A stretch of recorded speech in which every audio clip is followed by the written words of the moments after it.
porque esa es la política que está poniendo en marcha. Niveles de pérdidas como el Congo, Claro. ahí hay un serio problema. Podemos seguir echando agua en ese cántaro y se seguirá botando. Claro. Por eso el hecho de que él esté potenciando la instalación de unidades generadoras de electricidad con carbón va a asegurar una disminución importante del costo de generación de cara al futuro. Y yo creo que también le da la tónica al sector privado en lo que tiene que ver con la inversión. Yo creo que el mismo sector privado que participa en el negocio de la generación de electricidad va en esa línea de trabajar en la dirección de instalar unidades que nos permitan producir el kilovatio hora a un precio más barato, porque eso va a contribuir a abaratar el costo de la energía, pero también va a contribuir a disminuir las transferencias que el gobierno le da al sector eléctrico. Pero mientras tanto hay un déficit importante de más de 600 millones de dólares. ¿Qué se hace con ese déficit?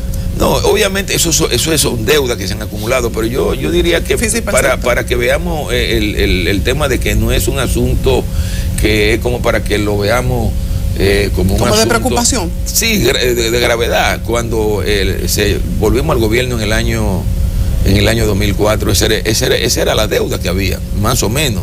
O sea, lo que significa que a lo largo de este periodo de ya casi 9 años, la deuda no ha aumentado. Es la misma deuda que prácticamente había. Han pasado más de 3 meses, lo que significa que el gobierno ha ido pagando, se le ha ido pagando al sector eléctrico. Es cierto, lo ideal sería que no existiera la deuda, pero está ahí. Y lo que es importante es que es una deuda que no se ha agravado con relación a cómo se encontró en el año 2004. Ingeniero, el tema del acceso al crédito ha sido una de las características también del el gobierno del presidente Danilo Medina, de acceso al crédito a personas que en condiciones normales, como la economía dominicana estaba acostumbrada, nunca lo hubiesen tenido.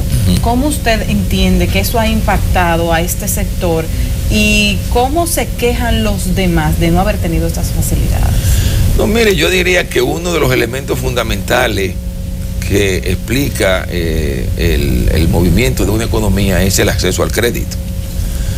O sea, si el capitalismo se mueve en base al crédito, obviamente, con mucho cuidado, porque el hecho de haber expandido el crédito de una manera irresponsable en la mayoría de los países desarrollados, creó burbujas, que se endeudó la familia, se endeudaron las empresas, se endeudaron los propios bancos, fue lo que generó la crisis financiera que conocimos en el año 2009. O sea, hay que tener cuidado. Pero obviamente en países como los nuestros es fundamental el acceso al crédito. En el caso del presidente Medina, yo creo que ustedes son conscientes de que ha habido un gran esfuerzo desde el gobierno por apoyar a las micro, pequeñas y medianas empresas. Y uno de las críticas que siempre se hacía era que una de las grandes dificultades de ese sector era el acceso al crédito. Entonces se ha venido trabajando desde el gobierno en la dirección de potenciar ese sector. Se ha creado un viceministerio a nivel de industria y comercio para manejar el tema de las micro, pequeñas y medianas empresas, y se han venido adoptando medidas en la dirección de asegurar el acceso al crédito de la mejor manera. Y lo que se pone en evidencia, y esto es un asunto que lo había dicho mucho el presidente Medina, es que esos pequeños empresarios son buena paga. O sea, se les presta y realmente lo que uno observa es que el 99% luego se recupera de esos préstamos, a diferencia de lo que ocurre en otras circunstancias. Son buena paga, contrario al mito, ¿verdad? De que el pobre no paga. Entonces yo creo que el tema del acceso al crédito es fundamental. Obviamente tiene que hacerse en un contexto, digamos, de evitar esto, el asunto de que se puedan generar burbujas. Hay que ser sumamente y de que el modelo cuidadoso. Se relaje. Lo correcto, y de que el modelo no se relaje. Claro. No se relaje. Hay un tema que es la competitividad. Usted hablaba de que el modelo tiene que cambiar, ya lo había dicho antes, hacia uno de mayor producción. Hemos visto que ese es un lado débil de nuestra economía. La manufactura en decrecimiento, el comercio un poco estancado también. Ahora, ante la inminencia de unas nuevas desgravaciones de aranceles en 2015 por el DERECAFTA, un sector privado, industrial muy preocupado. Y nosotros hemos hablado varias veces de este tema de el pensamiento a largo plazo versus el pensamiento a cada 4 años. Así. El país sabía que había un DERECAFTA, sabía lo que iba a pasar. Nuestra balanza comercial con Estados Unidos y los países del DERECAFTA ha ido en decrecimiento desde que se firmó el tratado. ¿Qué pasa? ¿Cómo vamos a revertir esa tendencia para hacernos más competitivos? Bueno, obviamente, ese yo diría que es el gran desafío. Yo no sé si se lo pregunto al ministro o al precandidato. No, yo diría que ese es el gran desafío que tiene el país por delante. O sea, yo diría que de cara al mediano y el largo plazo, el tema es cómo hacer más competitiva la economía dominicana, a los fines de que se pueda insertar de manera positiva en los mercados internacionales. Yo diría que se están tomando medidas en esa dirección.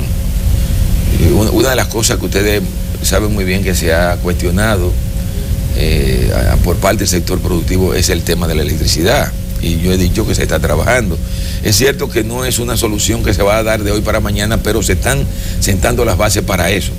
Yo diría que las medidas que se están tomando en el gobierno de ir eliminando la percepción de que el Estado dominicano es un Estado corrupto, yo creo que también va en esa buena dirección, es generar credibilidad, porque una de las cosas que se cuestiona a nivel internacional cuando se habla de cuáles son los obstáculos a hacer negocio en la República Dominicana, el primer problema que sale es la corrupción. Entonces, pero hemos descendido en los rankings de hacer negocios internacionales. Lo que digo por eso, entonces es un tema que se está enfrentando en la medida en que el gobierno, por ejemplo, hace esfuerzo por transparentar las compras del gobierno, transparentar las licitaciones de las obras del Estado, en la medida en que se establecen esos sistemas de veeduría que ustedes han oído que se están estableciendo. La manera de ir generando credibilidad en que el Estado dominicano no es el Estado corrupto, que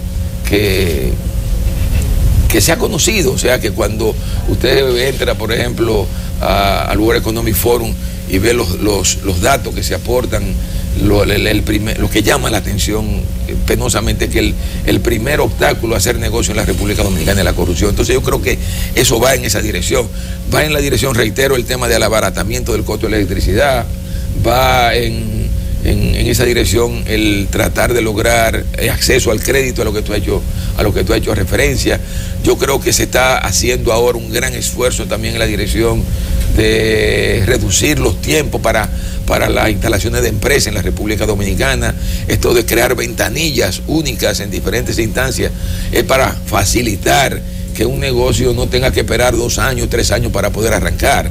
Entonces yo creo que se va trabajando en esa dirección, porque al final de cuentas, de lo que se trata es de hacer más competitiva la economía dominicana. Usted estuvo conversando hace poco respecto a cómo el microcrédito y ese sistema capitalista puede ayudar a mover la economía, que es lo que lo que se requiere para poder mantenernos en el nivel de crecimiento que hemos tenido durante los últimos 50 años. Pero hay una tendencia regional de moverse hacia el socialismo. Quiero preguntarle al político si puede ser posible un modelo de un punto medio en el que la gente esté como el centro de todo y que no se vea hasta cierto punto casi elitista. Tenemos que hacer una pequeña pausa, pero quisiera que volviéramos sobre ese tema. Muy bien. Vamos a la pausa y ya regresamos.